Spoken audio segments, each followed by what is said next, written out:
Kiddushin Daf Yomi using the tangible to access the intangible. Ína מתקדשת בפחות מדינר.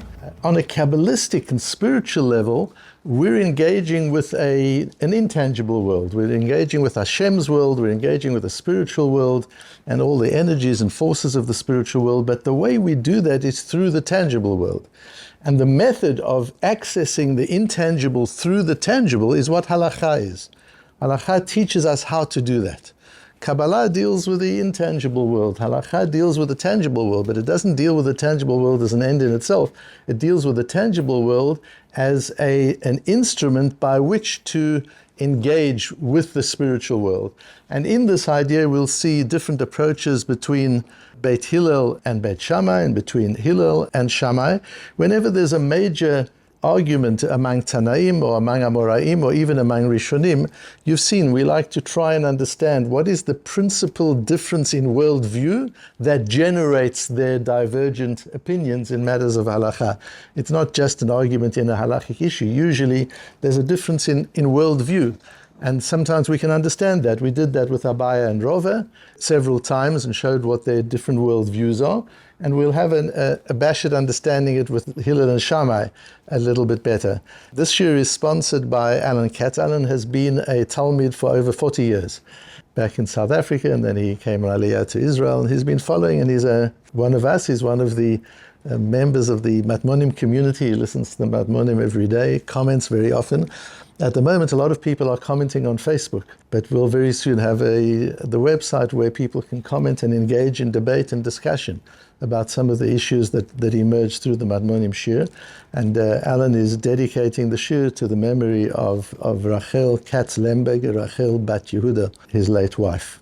Mishnah says at the beginning of the Perek that a woman can be acquired, or we can invest in a woman to make her our wives in 3 different ways. One of them is bekesef, one of them we know is money. We've talked about that quite a lot. How much money? What is kesef? And you remember we talked about kesef as kisuf, that which expresses humankind's craving, their ambition, their optimism, their desire for something. That's what kesef is, that's what money is, that's what currency is.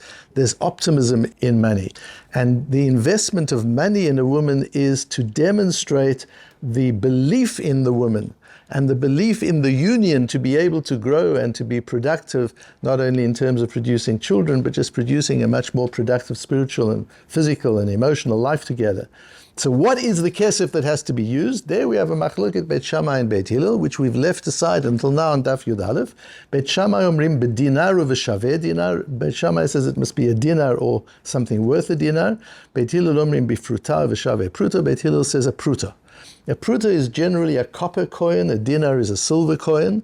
A pruta, as we'll see on the next daf, there are 8 prutot in an isara italki. There are 8 prutot in an isar, which is a silver coin, and there are 24 isarim in a dinar, which is also sometimes called a zuz. So there are 192 prutot in a dinar. So a dinar is not a huge amount of money. 1 zuz is not a huge amount of money. It's a very small silver coin, but it's bigger than a pruta. So we're talking about very small amounts altogether. Ask the Gemara, Beit Shammai omrim bedinner, ma tamayu de Beit Shammai. I understand Beit Hillel says a pruta. A pruta is a very small amount of money, but all you need is currency. It has to be something. Because it's symbolic in that sense. You're demonstrating a desire to invest. You're not only investing in your wife on the day of the wedding, you're demonstrating your intention to invest in her permanently, daily, forever. So it's symbolic. It doesn't matter as long as it's kesef, as long as it is money, kesef. And although a pruta is made out of copper and not out of kesef, which means silver, it symbolizes a certain amount of silver. It's an 1/8 of an isar. It's a 192nd of a zuz. So just as a dollar used to represent a small amount of gold, a certain amount of gold, so a pruta represents a small amount of silver. That representation is enough for Beit Hillel. But why does Beit Shammai need a dinar? If Beit Shammai said 1,000 dinar, I would understand. But a dinar instead of a zuz, why? Says the Gemara, there are 4 answers to this question. We're only dealing with the first one, which is Rabbi Zera, shekein isha makpedet al atzma ve'ein mitkadeshet בפחות מדינר. Because a woman is particular. She's not, Beit Shammai says, a woman is not going to allow herself to be invested in for less than a dinar. That's insulting. Yes, the lady, she's makpedet. Notice that word makpedet. She is specific. She's fussy about it. She's picky about what she will allow. So then there's a discussion. Abaye says, what about then the benate de Rabbi Yana? Rabbi Yana was a very, very wealthy person, and his daughters would only accept, under the chuppahs, kiddushin, they would only accept 3 kav of dinar, tarkava de dinari, 3 kav. A kav is somewhere between 1.5 and 2.5 liters of volume. So they wanted a container filled with dinarim. That means three of those containers. So that's 4 or 5 liters filled with dinarim. If it's less than that, they're not going to accept the kiddushin. Are we saying it's subjective, that each person defines what constitutes kesef by what they'll accept in areas of kiddushin? And therefore, if these very wealthy women, who normally would only accept large amounts of dinarim, if they would put out their hand and accept 1 pruta or 1 dinar, would we say she's not mekudeshet? A poor man comes and says, I've fallen in love with you and I want to marry you. I've only got 1 dinar. I know that your sisters have always accepted barrels full of dinarim. I don't have a barrel full of dinarim. Will you accept with all my heart and love this 1 dinar, which is all I have? And she says, of course, my darling, I will dedicate my life to you. And she puts out her hand to accept the dinar. Says Abaya, is that not going to work? Are you going to say, no. For this family, unless it's a tarkava de dinar, it's not money. This is not money in your family. How can you accept this? No, says the Gemara. What if she puts out her hand? That's different. In other words, I'm talking about where she doesn't know how much money it is. He's marrying her in the nighttime or through an agent, and therefore she doesn't know how much money it is. There, unless it's tarkava de dinar, we can't say that she's mekudeshet, because we have no idea whether she would agree, had she known that it was less than tarkava de dinar, that it was less than this barrel full of dinar. We wouldn't know that. But in a normal situation, if she puts her hand out and accepts it, of course it's all right. The Tosfos Harosh is very important throughout Shas, by the way. As you know, we've got Rashi, we've got Tosfos. Tosfos means an expansion. Tosefes, in addition. Rashi zooms into the sugya, Tosfos zooms out and sees the sugya in the context of Shas. And there were many Tosfos, and as you know, the school of Tosfos was established by the grandchildren of Rashi, Rabbi Tam, and then later on the Rashbam, and then later on Ri, and later on the Rash Mishans, and so it went, and we had the German school of Tosfos, and it keeps going. These were the shiurim that these great people taught, expanding the sugyas from a Shas perspective, zooming out, and one of them was the Tosfos Harosh. We talked about the Tosfos that we have on Kiddushin as being the Tosfos B'nai Ivro, which was a later school of Tosfos from the German school, and then we've got the Tosfos Harosh, which is also late Tosfos. The difference between the Tosfos printed on the page and the Tosfos Harosh is the Tosfos printed on the page is badly written. It's not written by one person, it's written by groups of people, and it's difficult to understand Tosfos, partially because of the content of the Tosfos and partially because of the style of the Tosfos. Tosfos Harosh he wrote himself. So it's a much more consistent style, and he had great penmanship. The Rosh wrote brilliantly, and he wrote his psakim on the Rif. The Piskei HaRosh is written on the Rif, and the Tosfos HaRosh is written on the Gemara. So very often you can use the Tosfos HaRosh to understand the Tosfos better, because Tosfos HaRosh will sometimes teach the same idea as Tosfos, but he'll teach it in a more clear way, in a way that's easier to understand, or sometimes it'll be a little different. This Tosfos HaRosh is a little different from our Tosfos, but he gets to the same position where he says the Gemara is discussing how can this be that money is defined by a person's subjective decision as to whether or not they'll accept that. Because then you're allowing shiurim, you're allowing different amounts for the same object. Now that becomes an issue, as Tosfos and Tosfos Harosh point out. We use the same question in Gittin and in Bava Basra, in situations where there must be clarity. We're talking about defining a moment in time.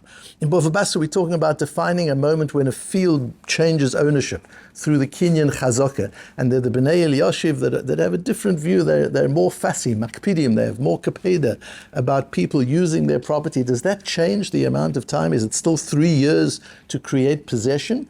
or is possession created much more quickly in the case of Bnei Eliashim? We've got a similar Gemara in Gittin, where you need an objective definition of a moment where there's a change in status. And we've talked about the fact that when ownership changes, the whole metaphysical nature of the object changes. The cosmic reality of that changes. A sefer that belongs to me, that gets transferred to you, the moment that sefer is yours, it's a different sefer.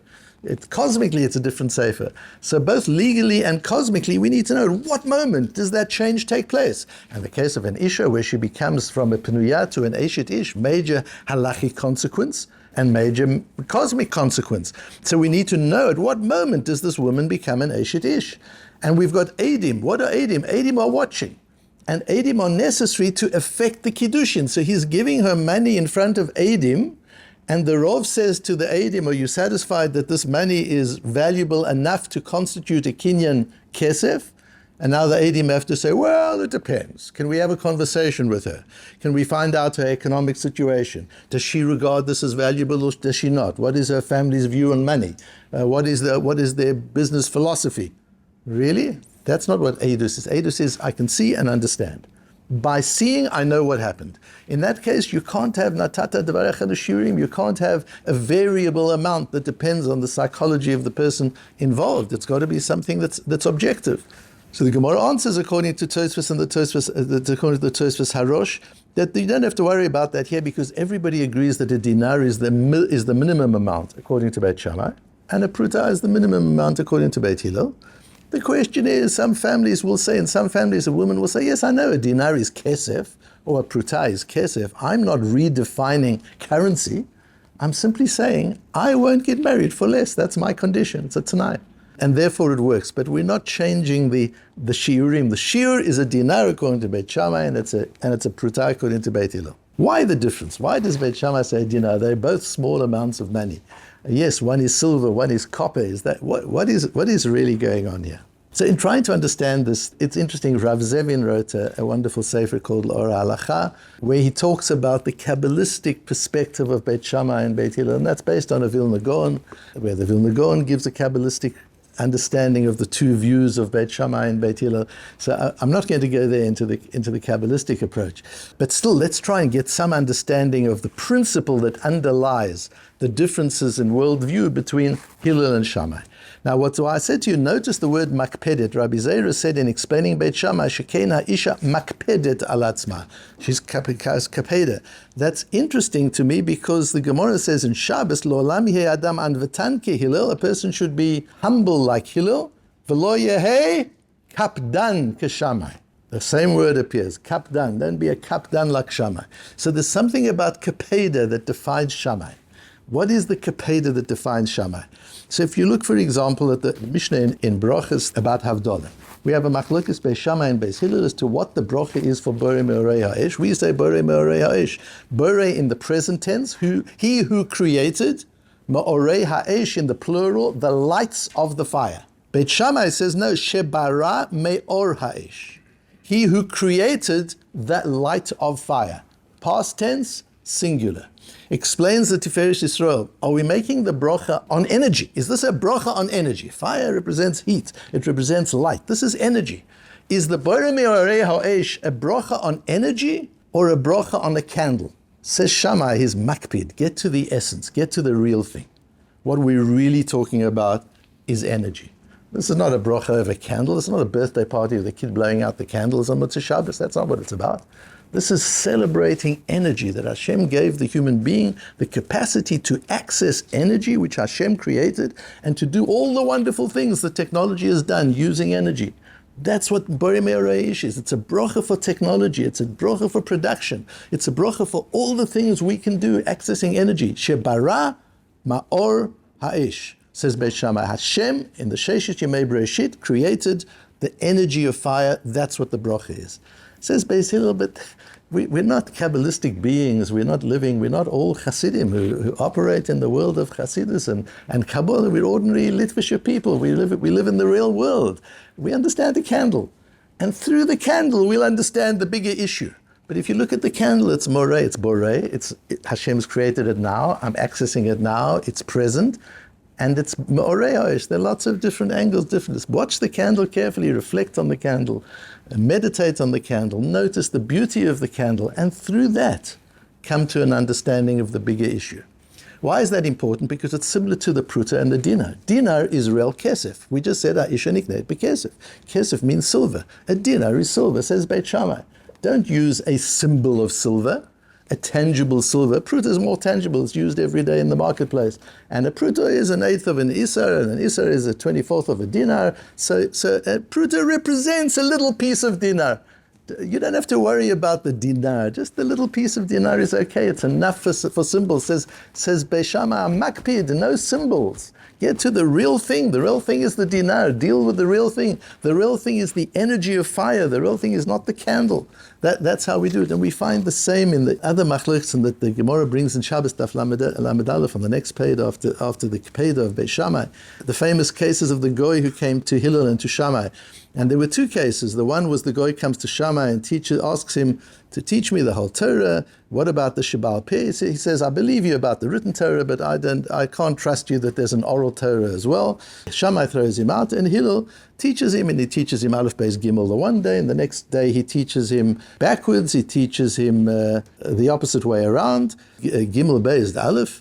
And he says, but yesterday you taught me the other way around. So he says, so you're going to have to trust me. I can teach you anything, and you're going to have to believe me in any case, so you might as well believe me. In other words, Hillel is dealing with the person on the level that the person can manage in a real way. Shammai says, look here, the Torah, if you can't access the Torah in its pure form, don't even start. The same as the second story, where the guy says, teach me the Torah while I'm standing on one leg. Says Shammai, it's either the real thing or it's nothing. You're either going to go to yeshiva and you're going to learn shas and poskim and everything, or don't waste my time. Hillel says, it's okay. I'll give you the symbol by which you can access the Torah. Just understand the importance of not doing to somebody else something that you don't want done to yourself. It's not just love your neighbor as yourself. That's easy. But not doing that which you wouldn't want done to yourself. Nobody will ever know that you had the opportunity to talk Lashon Hara and you chose not to. Nobody will have the opportunity that you had the opportunity to undermine that person and you chose not to. Realizing that, choosing not to, saying no to yourself, because it's the right thing, al pi Torah, will give you access to the Torah. You'll begin to understand the Torah. Even before you understand Shas and Poskim, just deal with the thing itself. So to deal with a pruta, it's okay, it's just a pruta. But a pruta represents something much bigger than a pruta. Shammai says, I don't care what it represents. Deal with the real thing itself, or don't deal at all. The difference in perspective between Shammai and Hillel. And as you know, we generally follow the approach of Hillel, where we're ordinary people who live in tangible worlds, and we go about our tangible lives, doing tangible things, engaging with tangible things, whether it's the candle on Motzei Shabbos, or whether it's the money that we handle, the currency, the business that we do, the relationships that we have. They're all tangible things, but let's get stuck in the tangible. Let's always understand that the tangible is just a means of getting to that which is the intangible, of getting to the real thing. If a person is a flight controller and is looking at dots on a screen and he's watching the dots coming to a collision, he needs to know these aren't about dots on a screen colliding. These dots are about real aircraft in the sky with human beings in them potentially colliding. You've got to see through the screen to the reality of what's behind the screen. So in our lives are like radar screens, like instruments that we're working with and we're managing, but we need to understand that they represent and they access a much bigger infinite world of spiritual force and energy that we can operate on, that we can engage with through the tangible world in which we live.